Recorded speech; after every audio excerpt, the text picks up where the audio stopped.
Bem, queridos irmãos, les invito a abrir suas Bíblias em São Juan 17, versículo 3. Diz assim: E esta es la vida eterna, que te conozcan a ti, el único Deus verdadeiro, e a Jesucristo a quem has enviado. Então, irmãos, de acordo com estas palavras de Cristo, que é vida eterna? Vida eterna é conhecer a Deus e a Jesucristo. Agora, irmãos, como podemos conhecer ao Padre? Como podemos conhecer o Padre? Conhecendo al Hijo. Certa vez perguntaram a Jesus, Filipe pediu a Jesus: Senhor, mostra-nos o Padre. Qual foi a resposta de Cristo? Tanto tempo estou com vosotros e não sabes todavia que eu estou em el Padre? Quem me vê a mim, vê al Padre. Então, irmãos, a missão de Jesus nesta terra podemos resumir em duas partes. Primeira, revelar o caráter del Padre. Porque Satanás puso en la mente de la gente uma imagem distorsionada del Padre. E toda a vida de Cristo, sua muerte en la cruz, vino para revelar el Padre. Primeiro ponto. Segunda, para salvar-nos por el conhecimento del caráter de Deus. Agora, irmãos, para conhecer el Padre, necessitamos conhecer el Hijo. E para conhecer el Hijo, que necessitamos? Como? La palavra de Deus. Agora, há um detalhe importante, irmão. Quando falamos assim de conhecer a alguém, por exemplo, alguém me diz assim: irmão Samuel trabalha para a associação. Muito bem. Já lo conosco? Porque eu ia falar de ele? Não. Para conhecer a alguém necessitamos comunicar-nos, relacionar-nos.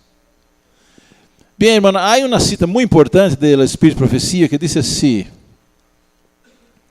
que é conhecer a Jesus? E comentando Juan 17:3, que disse mesmo: esta é vida eterna, que te conozcam a ti, o único Deus verdadeiro, e a Jesucristo a quem has enviado. A hora que disse a inspiração sobre este versículo, estas palavras significam muito. Solo conhecendo a Cristo podemos conhecer a Deus. O enviado de Deus nos insta a que escutemos estas palavras. São as palavras de Deus e todos deverão prestar-lhe atenção, pois por eles serão julgados. Agora observem a expressão: conhecer a Cristo de uma maneira que assegure a salvação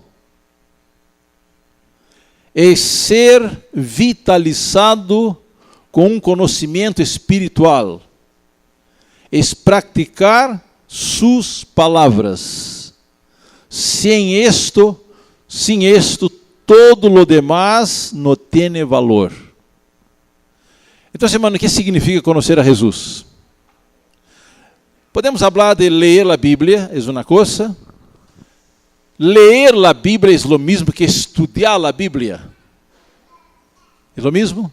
Não. Pero ler a Bíblia é importante. Estudar a Bíblia é algo mais. Pero aqui não habla só de ler e estudar. Que habla aqui? Conhecer a Cristo de uma maneira que assegure a salvação final. É ser vitalizado com conhecimento espiritual. É praticar suas palavras. Então, se ler, estudar e praticar. Então, irmão, só um conhecimento superficial, teórico, não é suficiente. Aunque seja bueno, pero el conocimiento que nos asegura la salvación es practicar las palabras de Cristo. Ahora, hermano, el tema de hoy es ¿quién es Jesús? ¿Quién es Jesús? Primer punto, hermano, Jesús es Dios. Jesús es Dios pleno. Observe lo que dice San Juan capítulo 1. Em el princípio era el verbo, e el verbo era com Deus, e el verbo era Deus. Irmão, o primeiro ponto para que conheçamos a Cristo é reconhecer que Ele é Deus pleno. Irmãos, se Jesus não fosse Deus, Ele não podia salvar-nos. Porque um ser humano, uma criatura, não pode salvar outra criatura. Então, o que nos dá segurança de salvação é a divinidade de Cristo. Diz aqui, Ele era em el princípio com Deus. Todas as coisas foram hechas por meio de Ele. E sem Ele não foi hecho nada de lo que ha sido hecho. En Ele estava a vida, e a vida era a luz de los hombres. Então, hermano, vamos, com a graça de Deus, fijar em nossa mente que Jesus é Deus pleno. Tendo a segurança de que Jesus é Deus, temos segurança de salvação. E Jesus tem todos os atributos de la divinidade. Jesus é onipresente. Podemos crer que Ele está aqui com nós hoje? Sim. Aunque Ele está em el cielo, como nosso intercessor, em el santuário celestial, Ele está aqui por sua onipresença. Ele está aqui também por intermédio de seu Espírito. Então, hermano, quando temos segurança de que Jesus é omnipresente, temos o conforto de la seguridad que Ele está com nós outros, está presente. Jesus é onipotente, Ele pode todo. Jesus é omnisciente, Ele lo sabe todo. Ele nos conhece a nosso íntimo. Agora, hermano, vamos a outro versículo da Bíblia que habla de la divinidade de Cristo. Isaías capítulo 9, versículo 6. Aqui diz: porque niño nos es nacido, hijo nos es dado, y el principado sobre su hombro, y se llamará su nombre, ¿qué? Admirable consejero.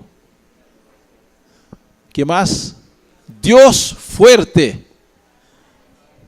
Padre de la eternidad, Padre eterno, Príncipe de paz. Hermano, esses versículos que citamos há pouco são os textos bíblicos mais fortes que comprueban a divinidade de Cristo. Então, aqui diz: admirable consejero, Deus fuerte, Padre eterno, Príncipe de paz. Então, quem é Jesus? É Deus. Então, hermano, tendo esta convicção, podemos ter segurança de salvação, porque Cristo é Deus. Quando vamos à carta de Pablo a los Hebreus, aqui apresenta Cristo em el capítulo 1 como el Criador. Hebreus capítulo 1 diz assim, versículo 1: Deus, habiendo hablado muitas vezes de muitas maneiras em outro tempo a los padres por los profetas, en estos postreros días nos ha hablado por el Hijo, a quem constituiu herdeiro de todo, e por quem a si mesmo hizo el universo. Hermano, outro atributo da divindade é que Ele é criador. E aqui não habla que Ele criou este planeta, que diz aqui? Ele criou todo. Aqui diz a última parte do versículo 2. E por quem a si mesmo hizo el universo. Hermanos, Jesús es el creador del universo. Versículo 3 dice, el cual siendo el resplandor de su gloria y la imagen misma de su sustancia, a quien sustenta todas las cosas con la palabra de su poder, habiendo efectuado la purificación de nuestros pecados, por medio de sí mismo, se sentó a la diestra de la majestad de las alturas. Ahora el Padre, se dirigindo al Hijo, dice así, versículo 8, mas del Hijo dice, tu trono, oh Dios, por el siglo del siglo, cetro de equidad es el cetro de su reino.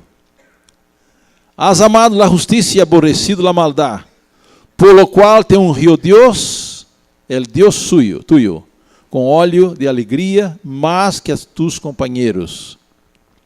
Entonces, hermanos, el Padre llama al Hijo de Dios. Hermano, esta palavra hijo ha sido mal compreendida por muita gente. O que quer dizer hijo de Deus? Hermano, a expressão hijo de Deus quer dizer que Jesus tem a mesma natureza de Deus, igual que o Padre. E a expressão hijo del hombre significa que ele tem a mesma natureza del hombre. Então, a expressão hijo tem dois sentidos. Tem sentido literal e tem sentido de posição.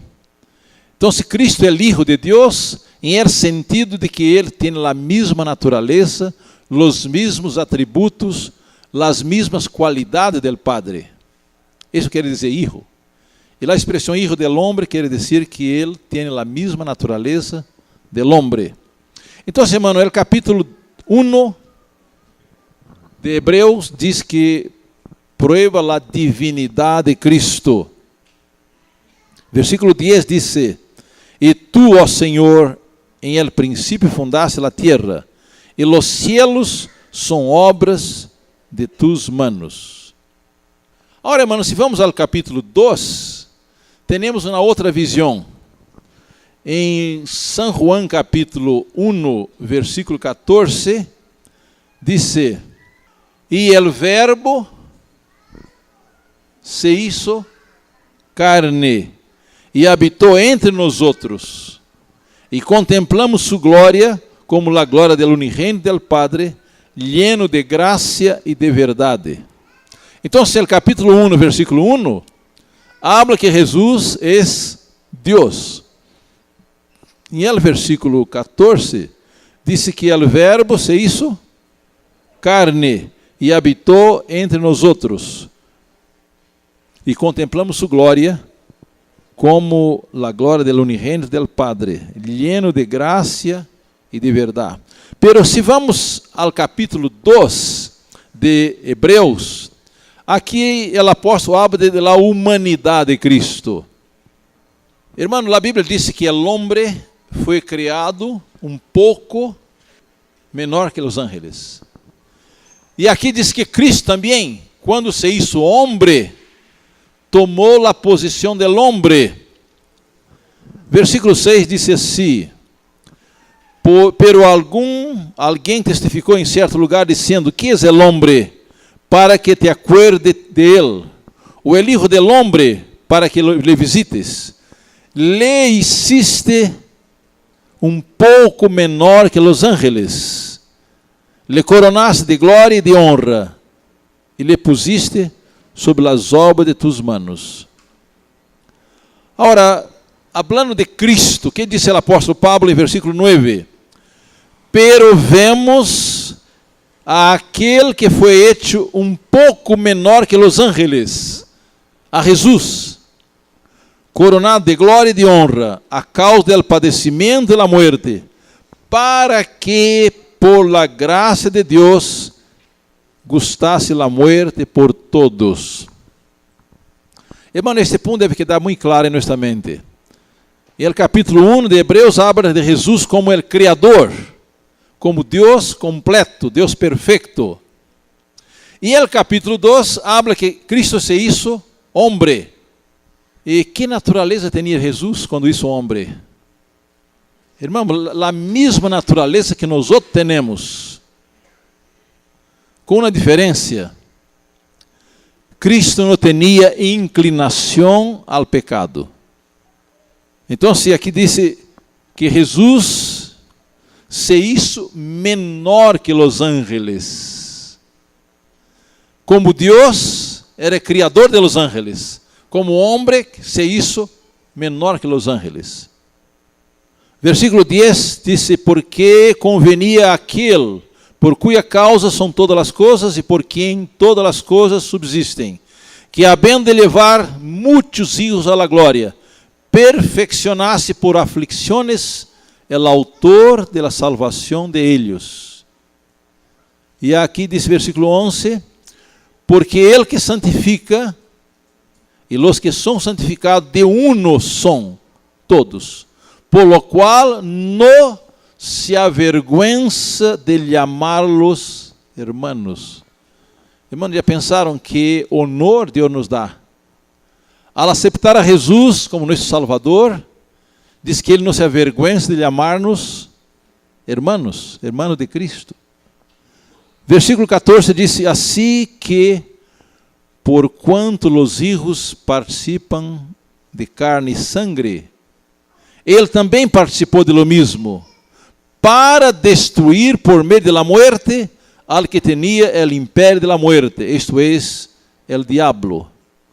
E versículo 17: por lo qual devia ser em todo semejante a sus hermanos. Hermanos, se Jesus não hubiera tomado nossa natureza humana, Ele não poderia morir por nós outros, não seria mortal.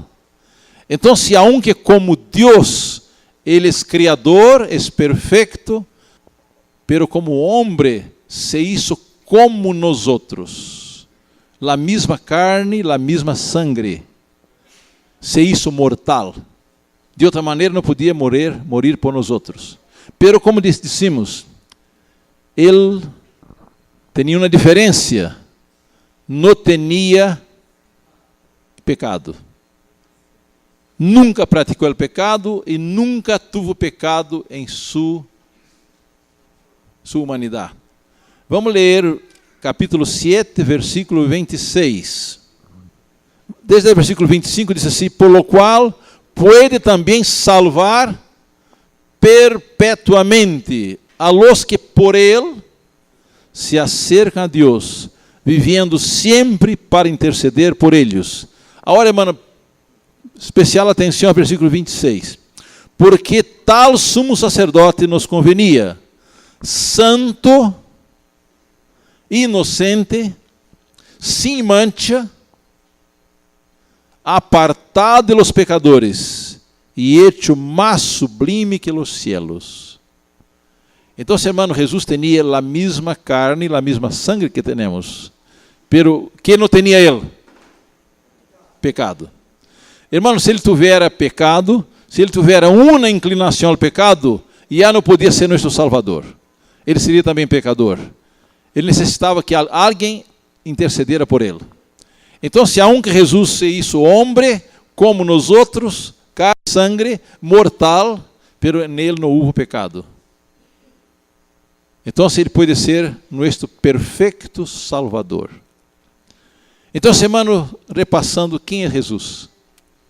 Jesus é Deus. Deus pleno, Deus completo, com todos os atributos de Deus, com o caráter de Deus, pero sendo Deus se hizo homem para alcançar-nos. Sendo homem, tomou nossa natureza humana, nossa carne, nosso sangue, pero não nossos pecados. É verdade, Ele recebeu nossos pecados como nosso substituto, pero Ele nunca pecou. E o apóstolo Pablo, em Filipenses 2, aqui habla del mistério de la piedade. Filipenses 2, 5 al 8. Haya pues em vosotros esse sentir que houve também em Cristo Jesus, el qual, sendo em forma de Deus, não estimou el ser igual a Deus como coisa que aferrar-se, sino que se despojou a si mesmo, tomando forma de siervo, hecho semejante a los hombres, estando em la condição de hombre, se humilhou a si mesmo, haciendo-se obediente hasta la muerte. E como termina o apóstolo Pablo? E muerte de cruz, que era a muerte mais degradante, a morte mais horrible. Ele tomou nosso lugar. Irmãos, interessante que o pecado começou quando uma criatura quiso hacer-se Deus. Então, se Lúcifer, sendo uma criatura, ele quiso tomar a posição de Deus. E o plano de salvação começou ao revés. Jesus, sendo Deus, se hizo hombre, se humilhou hasta la posição de siervo e morreu em la mais horrible muerte, la muerte de cruz. Bem, irmãos, quando hablamos de conhecer a Jesus, necessitamos desse conhecimento teórico, mas não é suficiente. Necessitamos conhecê-lo personalmente. Necessitamos falar com Ele, com nossas orações. Necessitamos ouvir de Ele através de Sua palavra. Necessitamos uma conexão vital com Ele, por experiência personal. É verdade que necessitamos conhecê-lo por la palavra, que Ele é Deus, que Ele é todo-poderoso para salvar-nos, que Ele se hizo homem, viveu uma vida perfeita, 33 anos, morreu em la cruz para pagar nossos pecados, ressuscitou, foi vitorioso sobre o pecado, sobre a morte, está intercedendo por nós outros no santuário celestial e vendrá pronto para levar-nos ao lugar celestial. Amém. Bem, queridos irmãos, necessitamos conhecê-lo através de sua palavra, através de nossa comunhão com Ele, nossa conexão vital com Ele. E podemos ter a segurança que Jesus é todo-poderoso para cumprir o que Ele ha prometido. Ele pode salvar-nos, Ele quer salvar-nos, Ele pagou o preço de nossa salvação. Ele quer ter-nos com Ele por la eternidade. Irmão, quantos querem estar com Ele por la eternidade? Amém. Deus nos bendiga a todos.